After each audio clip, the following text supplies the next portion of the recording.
খুব সহজেই ঘরোয়া উপকরণ দিয়ে যদি আমি চিকেন ফ্রায়েড রাইস বানানো যায়, দেখুন কতটা টেস্টি আর কতটা জুসি হয়। আপনারা না দেখলে বিশ্বাস করবেন। কীভাবে এই রেসিপিটা বানিয়েছি দেখুন, বাচ্চা থেকে বড়রা কিন্তু খুব পছন্দ করে কীভাবে এই রেসিপিটা বানিয়েছি। আপনারা পুরো রেসিপিটা দেখতে থাকুন, আশা করি আপনাদের ভালো লাগবে। ভালো লাগলে অবশ্যই আমার চ্যানেলটাকে সাবস্ক্রাইব করে আমার পাশে থাকবেন। চলুন, ওকে আমার হয়ে বলো কীভাবে রেসিপিটা করেছি, আপনারা পুরো রেসিপিটা দেখতে থাকুন। আমার সঙ্গে চলুন রেসিপিটা শুরু করা যাক। বন্ধুরা, আজকে আমি বানাবো সবথেকে ঘরোয়া উপকরণে খুব সহজেই ঘরোয়া পদ্ধতিতে আপনাদের সাথে আজকে আমি শেয়ার করব চিকেন ফ্রাইড রাইস। কীভাবে এই রেসিপিটা আপনি বানাই, আপনারা পুরো ভিডিওটা দেখতে থাকুন ও আমার সঙ্গে থাকুন। আশা করি আপনাদের ভালো লাগবে। ভালো লাগলে অবশ্যই আমার চ্যানেলটাকে সাবস্ক্রাইব করে দেখুন। এখানে চিকেন ফ্রাইড রাইস করার জন্য আমি এখানে 500 গ্রাম দেরাদুন রাইস নিয়ে নিয়েছি। এবার এটা ভালো করে ধুয়ে নেব, নিয়ে 8 ঘন্টার জন্য ভিজিয়ে রাখবো। দেখুন এখন কতটা নোংরা জল দেখছেন। এই নোংরা জলটা ধুয়ে ধুয়ে বার করবো। 2 থেকে 3 বার আমি ধুইব। দাঁড়া চুপ কর। দেখুন এখানে 3 থেকে 4 বার ধুয়েছি। এবার জলটা পরিষ্কার। এই পরিষ্কার জলের মধ্যে আমি 30 মিনিট ভিজিয়ে রাখবো। এদিকে ভিজতে ভিজতে আমি ফ্রাইড রাইসের সব সবজিগুলো আমি কেটে নিয়েছি। দেখুন এদিকে 30 মিনিট হয়ে গেছে। আমি উনানে জল বসিয়ে দিয়েছি কড়াতে। জলটা কিন্তু আমার উষ্ণ গরম হয়ে গেছে। এবার এই জলের মধ্যে দেব স্বাদ মতন লবণ, দেব 1 চামচের মতন সাদা তেল। তেলটা কিন্তু অবশ্যই দেবেন।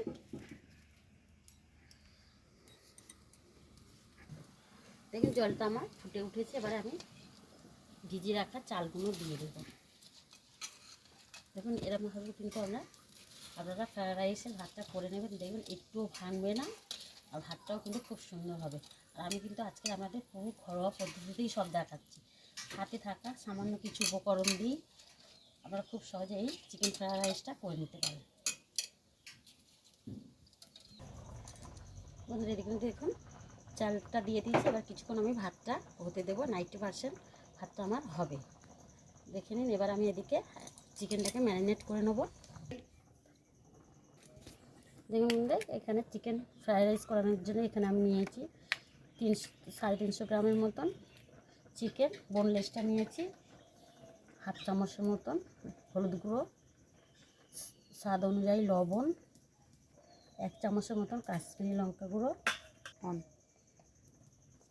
1 চামচের মতন ধনিয়া গুঁড়ো, হাফ চামচের মতন গোলমরিচ গুঁড়ো, 1 চামচের মতন আদা রসুন পেস্ট দেখুন বেটে রেখেছিলাম দিয়ে দিলাম। দেখুন ভাতটা আমার কিন্তু পুরো সব ভেসে উঠেছে। এই ভাতের মধ্যে দেবো 1 চামচের মতন ভিনেগার। ভিনেগারটা দিলে কী হবে, ভাতটা কিন্তু সাদা থাকবে। আর একটু হতে দেবো, দিয়ে আমি ভাতটা ছেঁকে তুলে নেব। দেখুন হাফ চামচ দিলাম গরম মশলা, ফ্লেভারটা ভালোভাবে আসার জন্য। আর এদিকে দিলাম কর্নফ্লাওয়ার 2 থেকে 3 চামচের মতন। দেখুন বন্ধুরা, ভাতটা যখন দেখবেন এরকম হাত দিয়ে 2 টুকরো হয়ে যাচ্ছে, তখন বুঝতে হবে। দেখুন দেখুন আমার ভাতটা কিন্তু একদম রেডি হয়ে গেছে। এবার ভাতটা আমি ছেঁকে তুলে নেব। দেখুন ভাতটা আমি এবার এই ছড়ানো থালায় ছড়িয়ে দেবো। দেখুন আর ভাতটা কতটা সুন্দর হয়েছে দেখে নিন আপনারা, কত সাদা ধবধবে হয়েছে। সবকটা এরকমভাবে ছেঁকে তুলে নেব। দেখুন বন্ধুরা, ভাতটা নামিয়ে আমি ঠান্ডা করতে দিচ্ছি। দিয়ে এবারে চিকেনটাকে একটু ম্যারিনেট করে নেব। দেখুন এদিকে সবকটা উপকরণ আমার দেওয়া হয়ে গেছে। তার আগে ধরো দেখুন এখানে দেব 1 চামচের মতন ডার্ক সয়া সস, 1 চামচের মতন দেবো ভিনেগার, আর একটা স্মুথ হওয়ার জন্য দিলাম 1 চামচের মতন সাদা তেল। তো এবারে সবকটা উপকরণ একটু ভালো করে মেখে নেব। দেখেন আপনারা এইভাবে চিকেন ফ্রাইড রাইসটা করবেন, দেখবেন একদম ঘরোয়া উপকরণ দিয়ে করলে কিন্তু খেতে খুবই ভালো লাগবে। দেখুন এগুলো কিন্তু রেস্টের আর কোনো দরকার নেই। আমার রেডি হয়ে গিয়েছে। দেখুন কড়াতে আমি তেল দিয়ে দিয়েছি। আবার যে ম্যারিনেট করার চিকেনটা এবারে একটা একটা করে ছেড়ে দেবো। দেখুন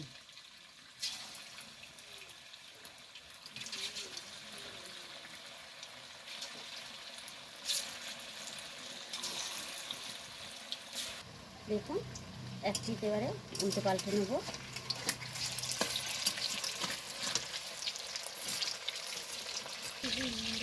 দেখুন এরকম উল্টে পাল্টে লাল লাল করে আমি মাংসগুলো ভেজে নেব। দেখুন তো কত সুন্দর হয়েছে। এরকম করে আমি সব কটা একইভাবে ভেজে নেব।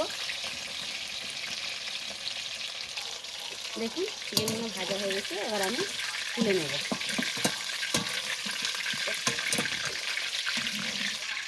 দেখুন এরকমভাবে লাল লাল করে আমি কিন্তু ভেজে নিয়েছি। এবার বাদবাকিগুলো ভেজে নেব একইভাবে। এদিকে দেখুন আমার মাংসগুলো ভাজা আছে। এখানে দেখুন আমি দুটো ডিম নিয়েছি। আপনারা চাইলে ডিম দিতেও পারে, নাও দিতে পারে। ডিমটা দিলে আরও সুন্দর লাগে, টেস্টটা খেতে ভালো লাগবে। আমি ডিম দুটো একটা পাত্রে ঢেলে ভেঙে নিলাম। আর দেবো সামান্য গরম মশলা গুঁড়ো দিয়ে একটু ফাটিয়ে নেব।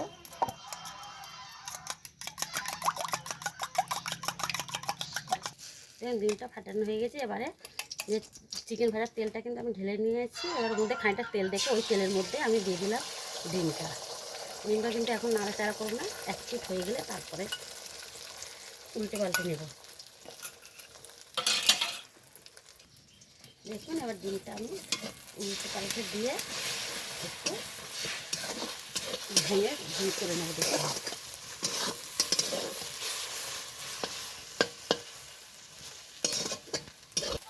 দেখুন ডিমটা আমি ভেজে নিয়েছি। এবার ডিমটা তুলে নেব। দেখুন এখানে আমি ডিমটা তুলে নিয়েছি। এবারে এর মধ্যেই দেবো, আবার তেল দিয়ে দিয়েছি 4 চামচের মতো। আর দেবো আমি রসুন কুচি। এই যে চিকেন ফ্রায়েড রাইসটা করার জন্য রসুন কুচিটাই একটু বেশি লাগে, দিয়ে দিলাম রসুন কুচি। দেখুন রসুনটা হালকা ভাজা হয়ে গেছে। এবার দেবো আদা কুচি। রসুনের থেকে কিন্তু আদা কুচিটা কম আছে, রসুনটা একটু বেশি দিতে হবে। তার পরিমাণ সহ আদাটা দিতে হবে। এখন আমাকে ভেজে নেব। এখন দেখুন সবজি কেটে নিয়েছি। বিনস, গাজর, ক্যাপসিকাম, কাঁচা লঙ্কা আর মানে বাঁধাকপি নিয়েছি খানিকটা, আর মটরশুঁটি রয়েছে। এবারে আমার রসুনটা দেখুন ভাজা হয়ে গিয়েছে। দেখুন আমি একদম কিন্তু আদা রসুন লাল লাল করে মানে ভাজিনি, সোনালি কালার যখন রং ধরে আসবে দেখুন ঠিক এরকম রং আসবে, তখন গাজর আর বিনসগুলো দিয়ে দেবো। প্রথমে এই দুটো দিয়ে নাড়াচাড়া করবো।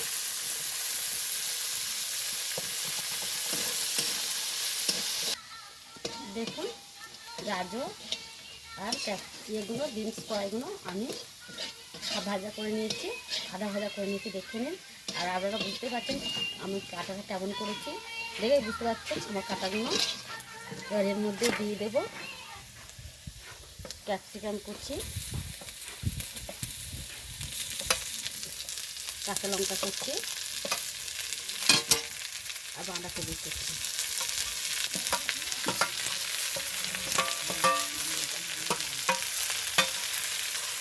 ও দেখুন হাইয়াটা মটরশুঁটি দিয়ে দিলাম, দিয়ে একটু নেড়ে চেড়ে নেব। একদম কিন্তু আমি সিম্পল ঘরোয়া পদ্ধতিতে ঘরোয়া উপকরণ দিয়ে আপনাদের এই ফ্রায়েড রাইসটা দেখাচ্ছি। চিকেন ফ্রায়েড রাইস দেখুন যে কেউ কিন্তু দেখে বানাতে পারবে। টেস্টটা এত সুন্দর লাগে, আপনারা না বানালে একবার বুঝতেই পারবেন না যে কতটা সুন্দর হয়।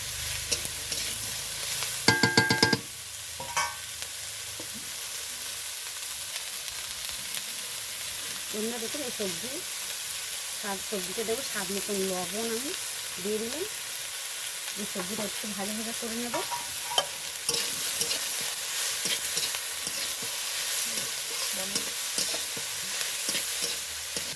বন্ধুরা দেখুন ওদিকে সবজি ভাজতে ভাজতে এদিকে দেখুন আমার চিকেনের টুকরোগুলো কিন্তু বড় বড়। এগুলো একটু ছোটো করার জন্য দেখে নিন আমি এখানে একটা ছুরি নিয়ে নিয়েছি। এই ছুরি দিয়ে আপনারা আপনাদের পরিবার মতন সাইজ করে নেবেন। দেখেছেন তো আর কতটা নরম জুসি হয়ে আছে। এরকম করে আমি সব কটা ছোটো ছোটো টুকরো করে কেটে নেব।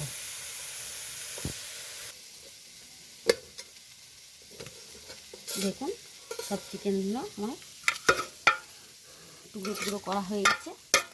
এবার এদিকে সবজিটাও আমার ভাজা হয়ে গেছে। দেখুন সবজিটাও আমার এদিকে সিদ্ধ হয়ে গিয়ে ভাজা হয়ে গেছে। দেখুন এবার এর মধ্যে মশলা দেবো। প্রথমে দেবো 1 চামচের মতন কাশ্মীরি লঙ্কা গুঁড়ো, 1 চামচের মতন ধনিয়া গুঁড়ো, 1 চামচের মতন দেবো গোলমরিচ গুঁড়ো। ধরে একটু নাড়াচাড়া করে নেব। দেখুন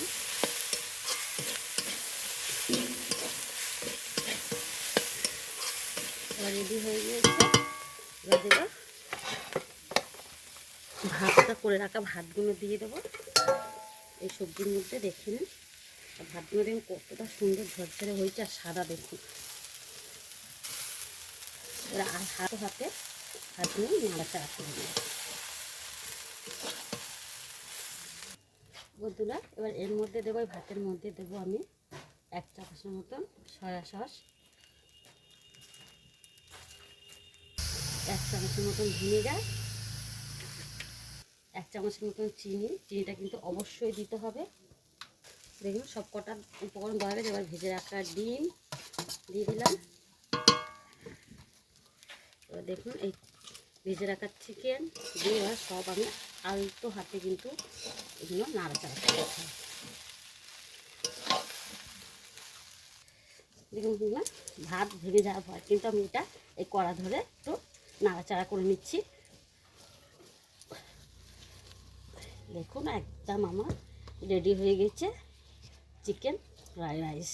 দেখুন কতটা সুন্দর হলো, একদম কম উপকরণে যা যেসব ঘরে থাকে একদম হাতে কাছে থাকা উপকরণ দিয়ে আমি ফ্রাইড রাইসটা রেডি করে নিচ্ছি। দেখেছেন কতটা সুন্দর হয়েছে। আপনারা কিন্তু একবার হলেও এরকম বাড়িতে বানিয়ে দিন।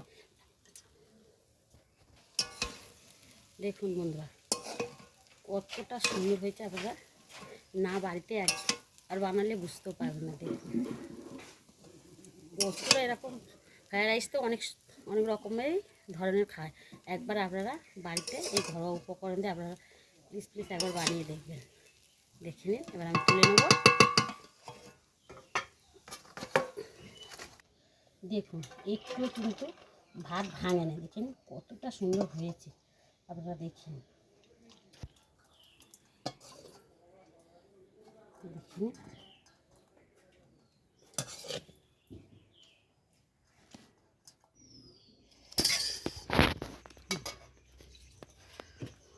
বন্ধুরা। দেখুন এখানে আমি রাইসটা নামিয়ে নিয়েছি। এবার সব শেষে দেবো একটু ধনিয়া পাতা কুচি।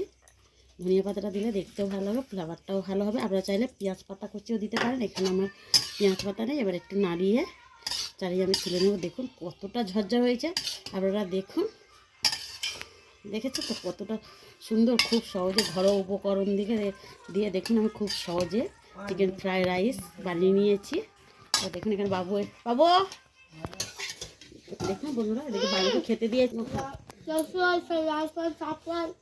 দেখুন আবার আমি এদিকে তুলে নিচ্ছি। কতটা সুন্দর হয়েছে আপনারা দেখুন একদম ঝরঝরে সব গোটা গোটা। দেখে নিন বাপি কেমন হয়েছে বলো। কেন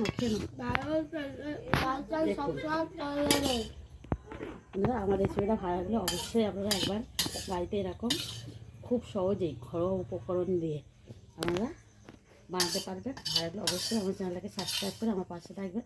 যে সকল বন্ধুরা এখনও আমার চ্যানেলটাকে সাবস্ক্রাইব করেনি অবশ্যই আমার চ্যানেলটাকে সাবস্ক্রাইব করে প্রচুর শেয়ার করে দেবেন। আজকের এই অবধি আবার দেখা হবে নতুন রেসিপি নিয়ে।